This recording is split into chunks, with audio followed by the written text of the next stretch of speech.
Hello students, आज हम NCERT exercise 1 का क्वेश्चन नंबर 14 को सॉल्व करेंगे।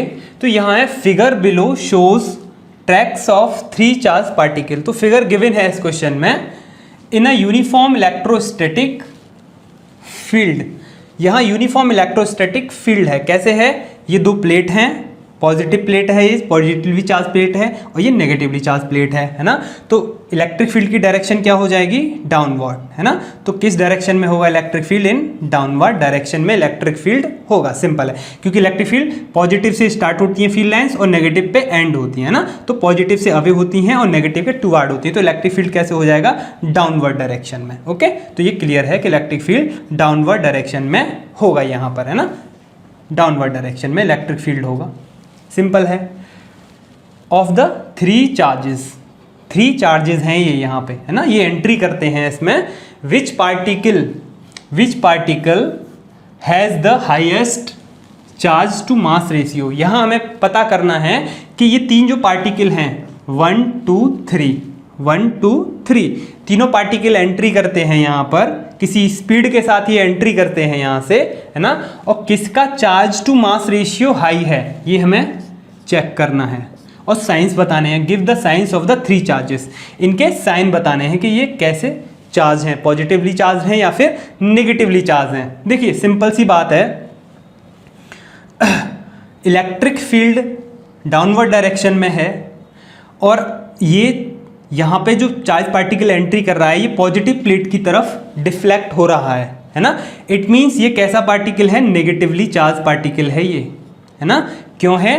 क्योंकि ये नेगेटिव चार्ज पॉजिटिव प्लेट की तरफ अट्रैक्ट होगा, क्योंकि इसके पास एक वेलोसिटी है। तो ये वेलोसिटी के साथ एंट्री करता है, तो एंट्री करने पर ये डिफ्लेक्ट होता जाता है इस पॉजिटिव प्लेट की डायरेक्शन में, है ना। ऐसे ही ये भी एक नेगेटिवली चार्ज पार्टिकल है और ये भी डिफ्लेक्ट हो रहा है पॉजिटिव प्लेट की डायरेक्शन में। क्यों डिफ्लेक्ट हो रहे हैं ये?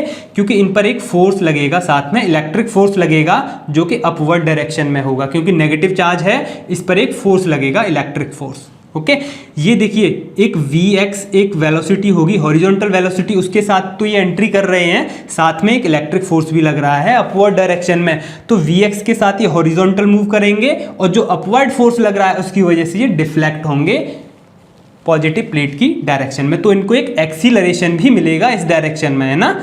वर्टिकल डायरेक्शन में इनका एक एक्सीलरेशन भी होगा।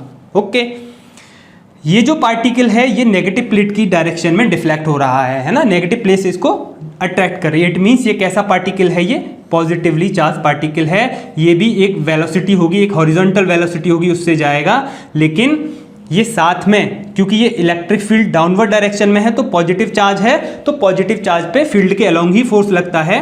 तो ये फील्ड के अलोंग फोर्स लगेगा इस डायरेक्शन में, क्योंकि पॉजिटिव को ये प्लेट अट्रैक्ट करेगी, तो एक इलेक्ट्रिक फोर्स लगेगा इस पे भी डाउनवर्ड डायरेक्शन में। तो इसे भी एक एक्सीलरेशन मिलेगा डाउनवर्ड डायरेक्शन में। तो Vx वेलोसिटी से तो ये डाउन हॉरिजॉन्टल मोशन करेगा और एक्सीलरेशन जो मिलेगा इसको डाउनवर्ड डायरेक्शन में इलेक्ट्रिक फोर्स की वजह से, उसकी वजह से ये डिफ्लेक्ट होगा नेगेटिव प्लेट की तरफ। ठीक है, तो जो थर्ड पार्टिकल है वो कैसा है? पॉजिटिवली चार्ज्ड है। अब हमें चेक करना है कि इन तीनों ही पार्टिकल्स में किसका charge to mass ratio high है। Which particle has the highest charge to mass ratio. इन तीनों का हमें charge to mass ratio check करना है। तो देखिए यहां हम चेक क्या कर पा रहे हैं? इनका डिफ्लेक्शन चेक कर पा रहे हैं हम। ये पार्टिकल है, इसका ये डिफ्लेक्शन है इन वाई डायरेक्शन ना, पॉजिटिव वाई डायरेक्शन में ये डिफ्लेक्शन है फर्स्ट का।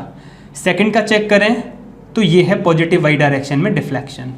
ओके, थर्ड का चेक करें हम तो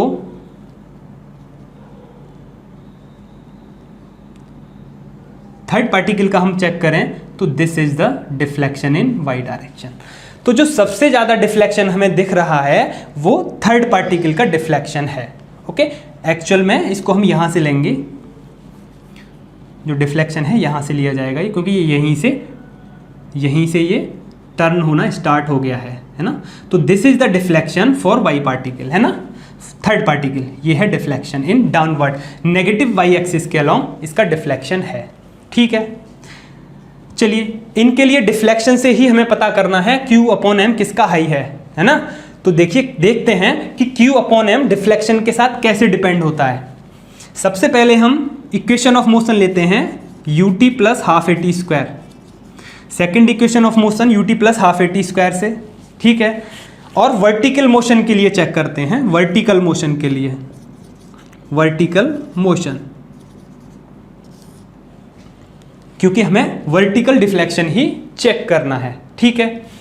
किसी भी पार्टिकल के लिए ले लेते हैं, चलिए फर्स्ट पार्टिकल की बात करें अगर हम, है ना, फर्स्ट पार्टिकल को, इसको एक हॉरिजॉन्टल वेलोसिटी है vx, हॉरिजॉन्टल वेलोसिटी है जब ये एंट्री करता है किसी पॉइंट पे, तो यहाँ हॉरिजॉन्टल वेलोसिटी दी गई है इसको vx, इस दिशा में ये ऐसे एक वेलोसिटी दी हमने इसको, लेकिन इस पॉइंट पे क्या वर्टिकल वेलोसिटी है इनिशियल है, क्या वर्टिकल वेलोसिटी है इस पॉइंट पे? नहीं है, जीरो है। ये थोड़ा सा जब आगे जाएगा, जब ये डिफ्लेक्ट होना शुरू होगा, तो जो एक्सीलरेशन मिलेगा उसके बाद इसको वर्टिकल वेलोसिटी मिलेगी, लेकिन यू वाई क्या है? जीरो है ना।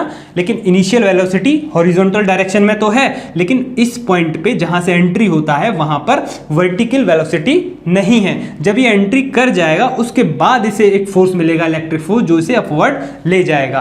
तो एट इनिशियल पॉइंट पे अगर हम लें तो यू वाई क्या है? जीरो, इनिशियल वेलोसिटी क्या रहेगी? जीरो। और डिफ्लेक्शन क्या होगा?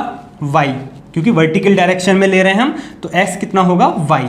ओके, टाइम की बात करें हम तीनों के लिए, इन तीनों के लिए यही बात रहेगी, इसके लिए भी यही बात रहेगी, इसके लिए भी यही बात रहेगी, ऐसे ही इसके लिए भी यही बात रहेगी, क्योंकि ये हॉरिजॉन्टल डायरेक्शन में एंट्री करेगा और डाउनवर्ड जो फोर्स लगेगा वो आफ्टर सम टाइम, जब ये डिफ्लेक्ट होना शुरू होगा, जब इसको एक एक्सीलरेशन मिलेगा, डाउनवर्ड एक्सीलरेशन, तब इसको वर्टिकल वेलोसिटी मिलेगी, जो कि डाउनवर्ड वर्टिकल होगी, है ना।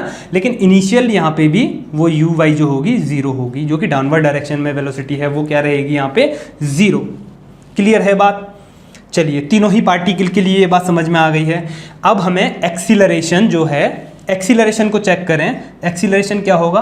किसकी वजह से है? इलेक्ट्रिक फोर्स की वजह से है एक्सीलरेशन, क्योंकि डाउनवर्ड डायरेक्शन में इलेक्ट्रिक फोर्स लग रहा है, तो इलेक्ट्रिक फोर्स लग रहा है इस पे डाउनवर्ड डायरेक्शन में। इसमें बात करें तो अपवर्ड डायरेक्शन में लग रहा है इलेक्ट्रिक फोर्स, क्योंकि ये नेगेटिव है, क्योंकि ये पॉजिटिव है तो डाउनवर्ड लगेगा। तो इलेक्ट्रिक एक्सीलरेशन कितना रहेगा? इलेक्ट्रिक फोर्स अपॉन मास, किसी भी पार्टिकल का मास और उस पर लगने वाला इलेक्ट्रिक फोर्स। इलेक्ट्रिक फोर्स कितना होगा? QE। अगर Q चार्जेस हैं इनके पास, इसी की बात करें तो Q चार्ज है अगर इसके पास और M इसका मास है इस पार्टिकल का, तो QE इस पर फोर्स लगेगा, इस पार्टिकल पर 1 की बात करें तो हम, और M इसका मास है। तो ये हो गया एक्सीलरेशन, ठीक है। चलिए अब हम इसमें पुट करते हैं इन वैल्यूज़ को, S की जगह Y। टाइम की भी अगर चलिए बात कर लेते हैं, टाइम जो होगा वो टाइम क्या होता है? डिस्टेंस अपॉन वेलोसिटी, है ना, वेलोसिटी, या डिस्प्लेसमेंट अपॉन वेलोसिटी, या स्पीड कह देते हैं, कुछ भी कह लीजिए आप, है ना। तो टाइम, वेलोसिटी क्या होता है? डिस्टेंस अपॉन टाइम, तो टाइम क्या हो जाएगा? Distance upon velocity. देखिए तीनों को सेम डिस्टेंस ट्रेवल करनी होगी, मान लेते हैं ये L डिस्टेंस है, यहाँ से यहाँ तक सेम डिस्टेंस ट्रेवल करनी होगी, और सबकी वेलोसिटी भी सेम अगर दी जाती है Vx, है ना, तो टाइम क्या रहेगा? ये कांस्टेंट रहेगा। टाइम तीनों के लिए क्या रहेगा? कांस्टेंट रहेगा। ओके, कांस्टेंट वैल्यू होगी टाइम की तीनों के लिए। तो y इक्वल्स टू जो डिफ्लेक्शन होगा वो ये टाइम पे डिपेंड नहीं करेगा। इनका जो इलेक्ट्रिक फोर्स है, जो पार्टिकल्स पे जो इलेक्ट्रिक फोर्स लग रहा है, वो किस पे डिपेंड करेगा? मैग्नीट्यूड ऑफ इलेक्ट्रिक फील्ड पे डिपेंड करेगा, है ना, डिफ्लेक्शन। तो y को हम चलिए यहाँ पे पुट करते हैं वैल्यूज़ को, y, s की जगह y, और u y कितना है? Zero, zero.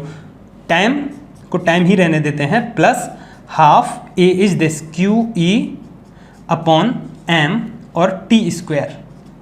बाकी की चीज़ें देखें तो y ये जीरो हो जाएगा, half QE upon m t square. देखिए सभी पार्टिकल्स के लिए चार्ज वेरी करेगा, मास सबके लिए वेरी करेगा। इलेक्ट्रिक फील्ड यूनिफॉर्म है, ये गिवन है क्वेश्चन में, यूनिफॉर्म इलेक्ट्रिक फील्ड। ई कैसा है? यूनिफॉर्म है, यूनिफॉर्म है। ओके, टाइम कांस्टेंट है, यूनिफॉर्म है, तो electric field constant, time constant, 1.2 constant. तो y किस पे डिपेंड करेगा? Q वेरी करेगा, M भी वेरी करेगा। तो डिफ्लेक्शन किस पर डिपेंड करेगा, Q अपॉन एम पर। तो जिसका डिफ्लेक्शन ज़्यादा होगा उसी का Q upon M, charge to mass ratio high होगा। तो सबसे ज़्यादा डिफ्लेक्शन किसका है, पार्टिकल 3 का हम देखते हैं यहाँ पे सबसे ज़्यादा डिफ्लेक्शन है। सो we can say, so particle 3 has highest deflection, hence particle 3 will have highest Q upon m ratio।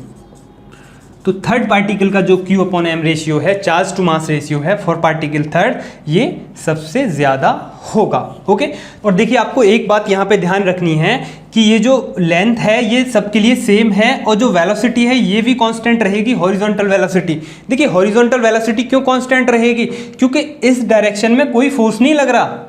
अगर ये Vx वेलोसिटी से एंट्री करते हैं तीनों ही पार्टिकल्स, तो हॉरिजॉन्टल डायरेक्शन में कोई भी फोर्स नहीं लग रहा, तो ये Vx जो है सब जगह सेम रहेगी, Vx Vx Vx। ओके, जब तक ये इसे छोड़ नहीं देगा इस प्लेट को, इन दोनों प्लेट को बीच की जो डिस्टेंस है यहाँ पे ये रिफ्लेक्ट होके जाएगा, जब तक यहाँ ये प्लेट्स के बीच में रहेगा ये Vx क्या रहेगी, सबकी सेम रहेगी। क्यों रहेगी, क्योंकि कोई भी फोर्स नहीं लग रहा है हॉरिजॉन्टल डायरेक्शन में। जब तक फोर्स नहीं लगेगा तो वेलोसिटी चेंज नहीं होगी, लेकिन अपवर्ड डायरेक्शन में इस पार्टिकल के लिए फोर्स लग रहा है, इलेक्ट्रिक फोर्स, इसके लिए भी अपवर्ड डायरेक्शन में लग रहा है और इस पार्टिकल के लिए डाउनवर्ड डायरेक्शन में लग रहा है। तो जो वर्टिकल वेलोसिटीज़ हैं वो लगातार बढ़ती जाएंगी क्योंकि एक्सीलरेशन काम कर रहा है और एक फोर्स काम कर रहा है। तो जो Vy है वो चेंज होगी हर पॉइंट पे, Vy हर पॉइंट पे वेरिएबल होगी, लेकिन Vx कैसी रहेगी, कांस्टेंट। ये Vx कैसी रहेगी, कांस्टेंट वेलोसिटी रहेगी, लेकिन जो वर्टिकल वेलोसिटी है वो बढ़ती जाएगी जैसे जैसे ये पार्टिकल आगे जाएगा। तो सभी पार्टिकल के लिए Vx जो हॉरिजॉन्टल वेलोसिटी है वो कैसी रहेगी, कांस्टेंट रहेगी। इसीलिए टाइम जो है हमने यहाँ पे कांस्टेंट लिया था, तो ये बात आपको ध्यान रखनी है। Okay, so this is the solution of this question. Thank you.